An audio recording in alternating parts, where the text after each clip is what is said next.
ఉమ్మడి విశాఖ జిల్లా నేతలతో వైఎస్ జగన్ వరుస సమావేశాలు నిర్వహిస్తున్నారు. మాడుగుల నియోజకవర్గ జెడ్పీటీసీ, ఎంపీటీసీలతో భేటీ అయ్యారు. స్థానిక సంస్థల ఎమ్మెల్సీ ఎన్నికపై దిశానిర్దేశం చేశారు. బొత్స సత్యనారాయణ గెలుపు కోసం కృషి చేయాలని సూచించారు. ఉమ్మడి విశాఖ స్థానిక సంస్థల ఎమ్మెల్సీ ఉప ఎన్నికకు నామినేషన్ గడువు ముగిసింది. ఈ బై ఎలక్షన్ కు 2 నామినేషన్లు దాఖలయ్యాయి. వైఎస్ఆర్సీపీ అభ్యర్థిగా బొత్స సత్యనారాయణ నామినేషన్ వేయగా, స్వతంత్ర అభ్యర్థిగా షఫీ ఉల్లా నామినేషన్ దాఖలు చేశారు. ఇవాళ నామినేషన్ల పరిశీలన జరగనుంది. అనంతపురం నగరంలోని కృపానగర్ కాలనీలో టీడీపీ నాయకులు దౌర్జన్యానికి దిగారు. ఏకంగా కాలనీలోని ప్రభుత్వ సిమెంట్ రోడ్డును కబ్జా చేశారు. రోడ్డుపై మట్టి కుప్పలను వేసి ఎవరూ వెళ్లకుండా ఆంక్షలు విధించారు. మున్సిపల్ అధికారులకు సమాచారం ఇచ్చినా పట్టించుకోవటం లేదంటూ కౌన్సిలర్ సాకే చంద్రనాయక్ కాలనీ వాసులు ఆరోపించారు. శ్రీకాకుళం జిల్లా పలాసలో అక్రమ కట్టడాలపై మున్సిపల్ అధికారులు ఉక్కుపాదం మోపారు. కాశీబుగ్గలోని మహేశ్వరమ్మ ఆలయం రోడ్డులో కొంతమేర ఆక్రమించి నిర్మాణాలు చేపట్టారు. దీంతో రంగంలోకి దిగిన మున్సిపల్ కమిషనర్ నాగేంద్ర ఆదేశాలతో టౌన్ ప్లానింగ్ అధికారులు జేసీబీతో కట్టడాలను కూల్చివేశారు. పశ్చిమ గోదావరి జిల్లా భీమవరం పట్టణంలో బీవీ రాజు పార్కును సందర్శించారు కలెక్టర్ నాగరాణి. పార్కును ఆహ్లాదకరంగా తీర్చిదిద్దాలని పలు సూచనలు చేశారు కలెక్టర్ చెదలవాడ నాగరాణి. గుంటూరు జిల్లా తెనాలి పట్టణంలో చేపట్టిన అభివృద్ధి పనులపై ఆరా తీశారు collector Nagalakshmi. Sanitation, town planning, revenue వంటి విభాగాల అధికారులతో మున్సిపల్ కార్యాలయంలో సమీక్షించారు. మున్సిపల్ ఆదాయాన్ని పెంచేందుకు పీపీ పద్ధతిని ఉపయోగించుకున్నట్లు తెలిపారు.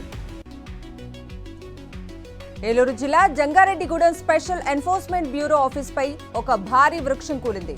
గత కొన్ని రోజులుగా కురుస్తున్న వర్షాలకు మహావృక్షం తడిసి కూలినట్లు అధికారులు వెల్లడించారు. అయితే భారీ శబ్దం రావడంతో అధికారులు బయటకు పరుగులు తీశారు. దీంతో పెను ప్రమాదం తప్పింది.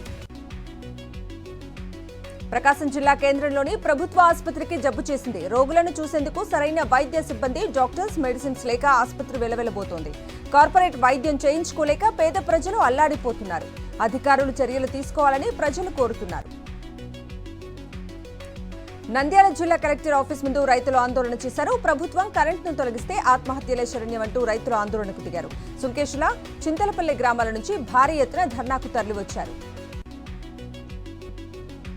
పశ్చిమ గోదావరి జిల్లాలోని వివిధ ప్రాంతాల్లో బైక్లను దొంగతనం చేస్తున్న 5 దొంగలను పోలీసులు అరెస్ట్ చేశారు. నిందితుల నుంచి 9 లక్షల విలువైన 14 బైక్లను స్వాధీనం చేసుకున్నామన్నారు డీఎస్పీ మూర్తి.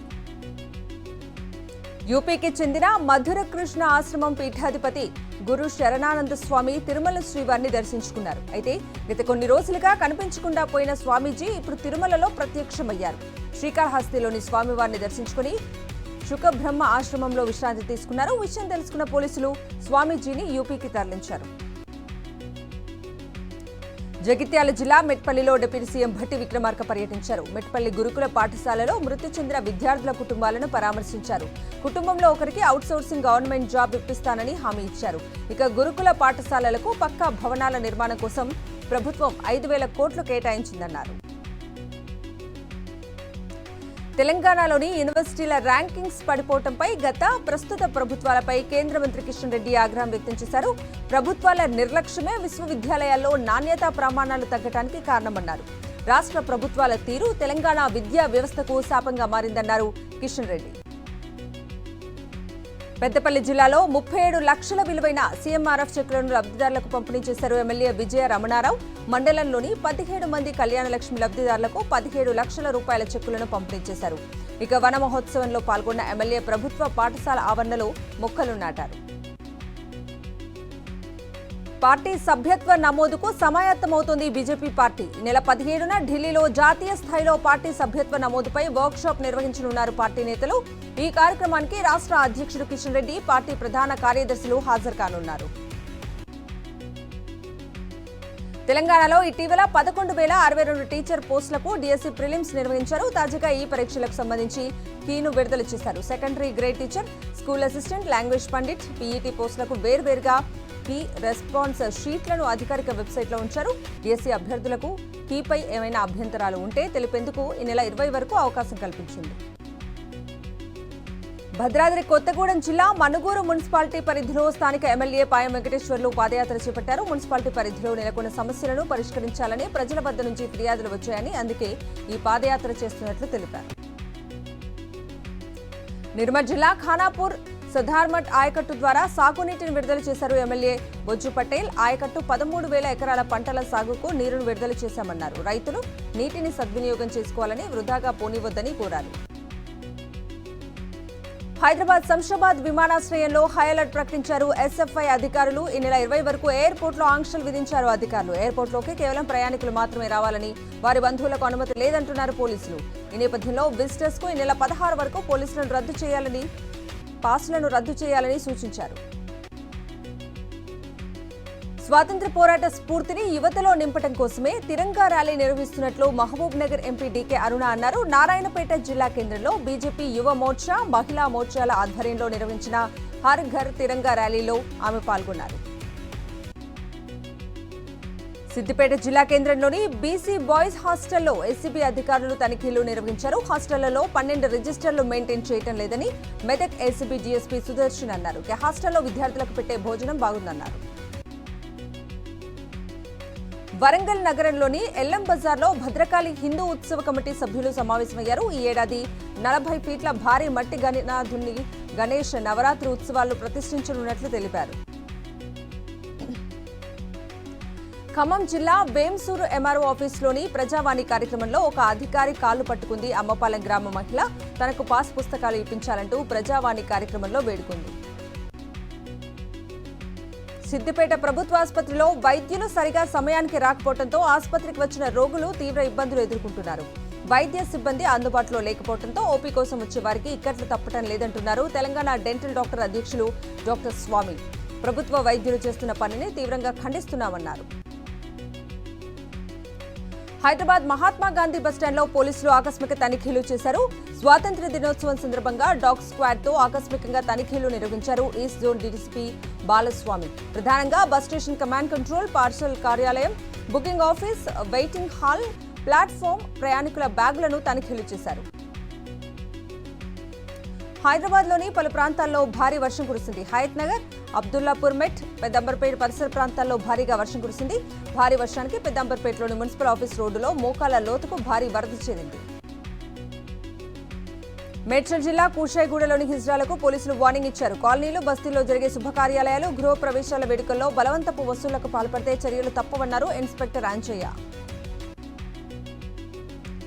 ఛత్తీస్గఢ్లోని దంతెవాడలో నక్సలైట్ దంపతులు పోలీసుల ముందు లొంగిపోయారు.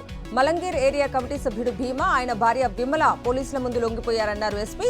పునరావాసం కింద ఒక్కొక్కరికి 25,000 నగదును ప్రోత్సాహక బహుమతిగా అందజేశారు. ఛత్తీస్గఢ్ గరియాబాద్, దమర్తి జిల్లాల సరిహద్దులో నక్సలైట్ డంప్ ను గుర్తించారు భద్రతా దళాలు. డంప్ లో 38 లక్షల నగదు, 23 బీజీఎల్ రౌండ్లు, 2 ఐఈడీ బాంబులు, మెటీరియల్స్, ఇతర సామగ్రిని స్వాధీనం చేసుకున్నారు. రంగారెడ్డి జిల్లా అడిషనల్ కలెక్టర్ ఏసీపీ వలలో చిక్కారు. 8 లక్షలు లంచం తీసుకుంటుండగా ఏసీపీ అధికారులు రెడ్ హ్యాండెడ్ గా పట్టుకున్నారు. ధర్నేలో మార్పులు చేసేందుకు 8 లక్షలు డిమాండ్ చేశారు additional collector Bhupal Reddy. Additional collector Bhupal రెడ్డితో పాటు సీనియర్ అసిస్టెంట్ మదన్ మోహన్ నివాసంలోనూ సోదాలు చేశారు. జగిత్యాల జిల్లా మెట్పల్లిలోని దుబ్బవాడలో 2 ఏళ్ల బాలుడి కిడ్నాప్ కలకలం రేపుతోంది. బాలుడు శివను గుర్తు తెలియని దుండగులు బైక్పై వచ్చి ఎత్తుకెళ్లారు. ఘటనా స్థలానికి చేరుకున్న పోలీసులు సీసీటీవీ ఫుటేజ్లను పరిశీలిస్తున్నారు. కృష్ణా జిల్లా కంకిపాడు మండలం కొలవెన్ను గ్రామంలో బెల్ట్ షాపులపై దాడులు నిర్వహించారు పోలీసులు. ఈ క్రమంలో పరిసర రమేష్ ఇంట్లో అక్రమంగా నిల్వ ఉంచిన 70 వాటర్ బాటిల్స్ ని సీజ్ చేశారు. దొంగతనాలకు పాల్పడుతున్న అంతరాష్ట్ర దొంగల ముఠాను అరెస్ట్ చేశామన్నారు ఈస్ట్ జోన్ డీసీపీ బాలస్వామి. మధ్యప్రదేశ్కు చెందిన 5 మహిళా దొంగలను సికింద్రాబాద్లోని సితారా హోటల్లో అరెస్ట్ చేశామన్నారు. నిందితుల వద్ద నకిలీ నగ్గలు, 14,000 చీరలను స్వాధీనం చేసుకున్నారు. నిజామాబాద్ జిల్లాలో అమానుష ఘటన చోటు చేసుకుంది. బోధన్లోని రాక్ సిపెట్ ఏరియాలో 10 ఏళ్ల బాలుని చిత్రహింసలకు గురి చేస్తున్నారు. దత్తత తల్లిదండ్రులు ఇంట్లో పనులు చేయాలంటూ టార్చర్ పెడుతున్నట్లు స్థానికులు గుర్తించి పోలీసులకు ఫిర్యాదు చేశారు. బాలుని కాపాడి చైల్డ్ వెల్ఫేర్ అధికారులకు అప్పగించారు పోలీసులు. 4 రోజుల పసిపాపను ఏల్చూరు గ్రామంలోని దర్గా వద్ద వదిలి వెళ్లటం స్థానికంగా కలకలం రేపుతోంది. పసిపాప ఏడుపును విన్న స్థానికులు అంగన్వాడీ ఆయాలకు తెలిపారు. దీంతో పసికందుకు సపర్యలు చేసి అద్దంకి ప్రభుత్వ ఆసుపత్రికి తరలించారు. వైద్య అధికారులు పసిపాపను ఒంగోలు చైల్డ్హుడ్ కేంద్రానికి తరలించినట్టుగా తెలిపారు. అల్లూరి సీతారామరాజు జిల్లా చింతూరులో పోలీసులు చెక్పోస్టు వద్ద తనిఖీలు చేపట్టారు. 4 లక్షల విలువైన 80 కేజీల గంజాయిని స్వాధీనం చేసుకున్నారు. ఒడిశా నుంచి ఖమ్మం, భద్రాద్రి జిల్లాలకు బైక్లపై గంజాయిని స్మగ్లింగ్ చేస్తున్నట్లు పోలీసులు గుర్తించారు. దీంతో 4 స్మగ్లర్లను పోలీసులు అదుపులోకి తీసుకున్నారు.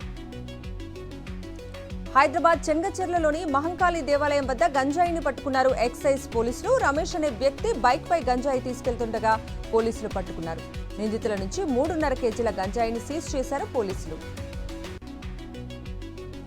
దేశవ్యాప్తంగా ఉన్న అన్ని వైద్య కళాశాలలకు జాతీయ మెడికల్ కమిషన్ అడ్వైజరీని జారీ చేసింది. కోల్కతా వైద్య విద్యార్థిని హత్యాచార ఘటన నేపథ్యంలో మార్గదర్శకాలను జారీ చేసింది. తప్పనిసరిగా మార్గదర్శకాలను అమలు చేయాలంటూ అన్ని వైద్య కళాశాలల్లో సురక్షితమైన పని వాతావరణాన్ని నిర్ధారించేందుకు ఈ అడ్వైజరీని జారీ చేసింది. దేశవ్యాప్తంగా సంచలనం సృష్టించిన కోల్కతా ట్రైనీ డాక్టర్ లైంగిక దాడి హత్య కేసు విచారణను సీబీఐకి బదిలీ చేసింది కోల్కతా హైకోర్టు. వెంటనే కేసు పత్రాలను కేంద్ర దర్యాప్తు సంస్థకు అప్పగించాలని పోలీసులను ఆదేశించింది. ఢిల్లీలో ఏఐసీసీ సమావేశంలో పార్టీ సంస్థాగత అంశాలపై కీలక నిర్ణయాలు తీసుకుంది కాంగ్రెస్ పార్టీ. సెబీ హిండెన్బర్గ్ వివాదంపై జేపీసీ విచారణకు డిమాండ్ చేసింది. నెల 22న దేశవ్యాప్తంగా ఈడీ ఆఫీసుల ఎదుట ధర్నాలు నిర్వహించాలని నిర్ణయించింది. సెబీ చైర్పర్సన్ను బర్తరఫ్ చేయాలనే డిమాండ్తో నిరసన ప్రదర్శనలు చేపట్టనున్నాయి హస్తం శ్రేణులు. భారత మహిళా రెజ్లర్ వినేష్ ఫోగట్ సీఎస్ తీర్పుపై మరో 3 రోజుల నిరీక్షించక తప్పదు. వినేష్ ఫోగట్ అప్పీలుపై తీర్పు మళ్లీ వాయిదా పడింది. నెల 16కి వాయిదా వేసింది. తెలంగాణలో రానున్న 3 రోజుల పాటు తేలికపాటి నుంచి మోస్తారు వర్షాలు కురిసే అవకాశం ఉందని హైదరాబాద్ వాతావరణ కేంద్రం తెలిపింది. ఇవాళ పలు చోట్ల ఉరుములు, మెరుపులతో కూడిన వర్షాలు కురుస్తాయని తెలిపింది. శుక్రవారం వరకు పలు జిల్లాల్లో తేలికపాటి నుంచి మోస్తారు వర్షాలు పడే అవకాశం ఉన్నట్లు తెలిపింది.